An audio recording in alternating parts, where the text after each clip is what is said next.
नमस्कार किसान भाइयों। आज हम बात करेंगे गेहूं के बुवाई से पहले कौन कौन से खाद का प्रयोग करना है और कितनी मात्रा में प्रयोग करना है और क्या क्या सावधानियां रखना है गेहूं के उत्पादन बढ़ाने के लिए। तो हम आगे में इस विषय में चर्चा करने से पहले अगर आपने एग्री ज्ञान चैनल को सब्सक्राइब नहीं किया है मेरे प्यारे किसान भाई तो सब्सक्राइब कर ले और बेल आइकन दबाना ना भूले। बेल आइकन दबाने से क्या होगा कि कोई भी हमारी नई वीडियो आती है तो आप तक नोटिफिकेशन के द्वारा पहुंच जाएगी सबसे पहले। तो हम ज़्यादा समय ना लेते हुए हम वीडियो को शुरू करते हैं। तो वीडियो को शुरू करने से पहले हम थोड़ी सी विशेष जानकारी देते हैं। विशेष जानकारी ये है कि अगर आप कोई भी वैरायटी लेते हैं जैसे रिसर्च वैरायटी, ओपी वैरायटी या तो आपके घर का बना हुआ बीज गेहूं का, आप ये तीनों में से कोई भी वैरायटी का प्रयोग करते हैं तो उस समय ये ध्यान दें कि आपके जो मतलब बीज होगा तो बीज में कोई भी काले गेहूं ना हो। अगर काले गेहूं होते हैं तो बीज उपचार कर लें। बीज उपचार करने से क्या होता है कि आप जो भी बीज उपचार करेंगे तो एक समान जमेगा। उपचार करने से एक समान जमेगा और जमने के साथ साथ किसान भाइयों क्या होता है कि कई बीमारियों से प्रोटेक्शन बढ़ा देता है, मतलब कई बीमारियों से लड़ने की क्षमता बढ़ा देता है। आगे में हम बात कर लें जैसे कि बीज जब काले होते हैं तो हम बीज अपने खेत में डालते हैं तो फंगस, काला जो बीज रहता है उसके द्वारा फंगस जाता है तो फंगस एक्टिव हो जाता है चारों ओर। तो एक्टिव होने के कारण हमारे बीज में जब बालियां आती हैं तो बालियों में कालेपन आ जाते हैं। वो बालियों में कालेपन आ जाते हैं, इसी कारण आते हैं और दाने भी काले हो जाते हैं। आप देख सकते हैं पीछे में ऐसे टाइप का होता है। और आगे में हम बात कर ले, ये सावधानियां जरूर रखें। बीज उपचार कोई भी अच्छे से फंजीसाइड से या कोई बीज उपचार से कर सकते हैं। हमारे पिछली वीडियो में देख सकते हैं आप कि कौन से बीज उपचार का प्रयोग कर सकते हैं। आगे मैं बात कर ले दूसरी सावधानियां किसान भाइयों, जो कि खरपतवार बहुत बड़ी समस्या बन चुका है। किसी भी फसल में आप देखे होंगे खरपतवार बहुत तेजी से बढ़ाव लेते हैं। ऐसे गेहूं के साथ भी होता है। गेहूं कम दिखेगा आपका, खरपतवार ज्यादा दिखेंगे। खरपतवार ज्यादा दिखने के कारण क्या होता है, अपन कोई भी खाद डालते हैं या कोई भी न्यूट्रिएंट्स डालते हैं वो अच्छे तरीके से वर्क नहीं कर पाता है। क्यों नहीं कर पाता है? क्योंकि आपका जो भी न्यूट्रिएंट्स डालते हैं वो 90% खरपतवार ग्रहण कर लेता है। खरपतवार ग्रहण कर लेता है तो हमारे जो भी फसल लगाते हैं, हमने फसल जो भी लगाया है वो उससे मात्र 10% ही मिल पाता है। इस कारण बहुत से जगह में उत्पादन कम हो जाता है। ये खरपतवार बहुत बड़ी समस्या बन चुका है। तो खरपतवार नियंत्रण शुरुआती समय से करना चाहिए किसान भाइयों को। अगर शुरुआती समय में खरपतवार का नियंत्रण करना शुरू कर देते हैं किसान भाई, जैसे कि शुरुआती समय में नियंत्रण करने के लिए आप जब गेहूं का जर्मिनेशन आ जाए, 4 से 5 दिनों का हो जाए गेहूं, तो आप उसमें पेंडामेथिलिन का प्रयोग कर रहे हैं। पेंडामेथिलिन अच्छी कंपनी का लेके उसमें छिड़काव कर दें। तो जो भी बीज होगा चारा का, मतलब खरपतवार का जो भी बीज होगा वो जम नहीं पाएगा। तो जम नहीं पाएगा तो आपके खेत में खरपतवार कम दिखेंगे और जो जम चुके होंगे खरपतवार उसके लिए अच्छा सा खरपतवार नाशक का प्रयोग कर लें। तो ये खरपतवार नाशक का प्रयोग कर लेंगे तो आपका जो भी न्यूट्रिएंट्स डालेंगे, जो भी अगर खाद जैसा भी खाद डालेंगे जो भी, तो वो अच्छे तरीके से वर्क कर सकेगा आपके खेत में। तो आपके जो भी फसल में है पूरे तत्वों की पूर्ति होगी। जो भी खाद डालेंगे वो पूरे तत्वों की पूर्ति होगी। तो किसान भाइयों ये खरपतवार का भी आप वो करें। हम खाद के बारे में बात कर ले तो खाद, हम जैविक खाद के बारे में बात कर ले। जैविक खाद में कैसा खाद आएगा? गोबर खाद आएगा, वर्मी कंपोस्ट आएगा और बायो पावर आएगा। ऐसे खाद का प्रयोग कर सकते हैं जो कि गेहूं की फसल के लिए बहुत ही उचित होता है। अगर आपने जैविक खाद का प्रयोग करते हैं तो और शानदार रिजल्ट देखने को मिलता है।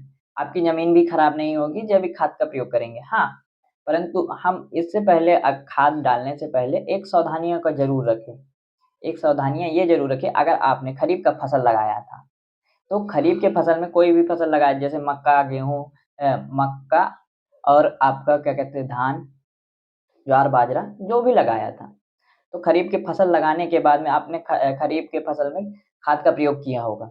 खाद का प्रयोग करने के साथ-साथ आपने कितने मात्रा में प्रयोग किया है, ये सब वो रहता है। परंतु अगर आप रबी का फसल लगाना चाहते हैं, तो रबी की फसल लगाने से पहले आप अपने मिट्टी का परीक्षण ज़रूर करा लें। मिट्टी का परीक्षण कराने से आपको ये पता चल जाएगा कि आपके ज़मीन में कौन-कौन से तत्वों की कमी है। तो उस हिसाब से आप मिट्टी में आप अपने शेड्यूल के हिसाब से बना लीजिएगा कौन से खाद का प्रयोग करना है और कितनी मात्रा में प्रयोग करना है, वो सब आपको जानकारी मिल जाएगी अगर आप मिट्टी परीक्षण करा लेते हैं तो। मिट्टी परीक्षण के साथ-साथ किसान भाइयों कि ये ध्यान रखें कि पीएच मान का पीएच वैल्यू बहुत ही इम्पोर्टेंट रोल निभाता है गेहूँ के फसल में। क्यों निभाता है? क्योंकि ठंडी का समय होता है और गेहूँ का बढ़वार नहीं हो पाता। अगर पीएच मान अगर मेंटेन हो जाता है, लेवल में होता है, तो आपका पौधा सही रहेगा और जो भी आप न्यूट्रिएंट डालेंगे, जो भी खाद डालेंगे, वो पूरी तरीके से वर्क करेगा, मतलब पूरी तरीके से काम करेगा। तो ये विशेष बात है। आगे में हम बात कर लें तीनों खाद की मात्राओं के बारे में कि कौन से खाद में कितनी-कितनी मात्रा में कौन-कौन से तत्व होते हैं। तो पहले हम डीएपी के बारे में बात कर लें। हम डीएपी की बात कर रहे हैं 1846 के बारे में। तो 1846 के बारे में बात करें तो इसमें फास्फोरस की मात्रा होती है 46%, 18% नाइट्रोजन की मात्रा होती है। आगे में हम बात कर लें एनपीके के बारे में। तो एनपीके के तत्व के बारे में बात कर ले तो 20-20-13 के बारे में बात करेंगे। तो 20-20-13 में नाइट्रोजन होता है 20% और फास्फोरस होता है 20% और सल्फर की मात्रा होता है 13%। हम इसके बारे में बात कर लें। हम आगे में बात कर लें एसएसपी के बारे में। तो एसएसपी में होता है फास्फोरस की मात्रा 16% और कैल्शियम की मात्रा 21% और सल्फर की मात्रा 11%। हम ये तीनों खाद के तत्वों के बारे में जान चुके हैं। अब कौन सा तत्व आपको पता चलेगा कि कैसा आपके खेत के लिए अच्छा रहेगा। अगर आपने अपने खेत का मिट्टी परीक्षण कराया होगा, तो आपको ये पता चल जाएगा कि कौन सा खाद कितना आपके खेत के लिए अच्छा है। परंतु आपने अगर मिट्टी परीक्षण नहीं कराया है तो पीएच वैल्यू ज़रूर चेक करवा लें। पीएच वैल्यू चेक कराने के बाद में आप खाद का प्रयोग करें। खाद का प्रयोग करने से कैसा होगा, जैसे आपने अगर डीएपी का प्रयोग कर चुका है खरीफ फसल में, तो रबी फसल में आप एनपीके का प्रयोग करें। अगर एनपीके का प्रयोग करते हैं, तो उसमें नाइट्रोजन की मात्रा अच्छी होती है, जो कि गेहूँ को चाहिए उतनी मात्रा होती है बुवाई के समय में। तो नाइट्रोजन आपको यूरिया का मात्रा डालना नहीं पड़ेगा।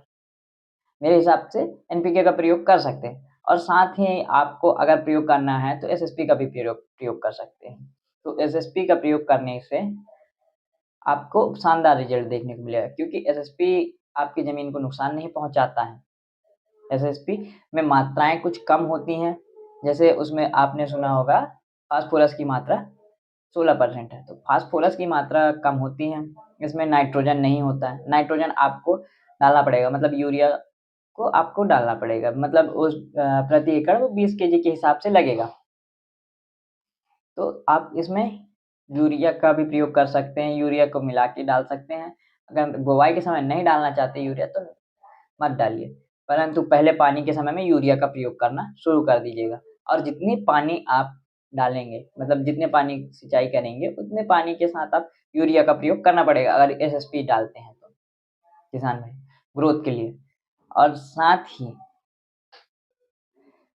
बुवाई के समय में मेरे प्यारे किसान भाइयों, पोटाश बहुत ही आवश्यक होता है गेहूँ के फसल में, बहुत ही अच्छी भूमिका होती है। इसके डोज़ के बारे में बात कर लें मेरे प्यारे किसान भाइयों, तो प्रति एकड़ 40 केजी की दर से लगता है। अगर आप खाद डालते, चाहे एनपीके डालें, चाहे डीएपी डालें, चाहे एसएसपी डालें, सबके साथ में 40 केजी प्रति एकड़ के दर से लगेगा।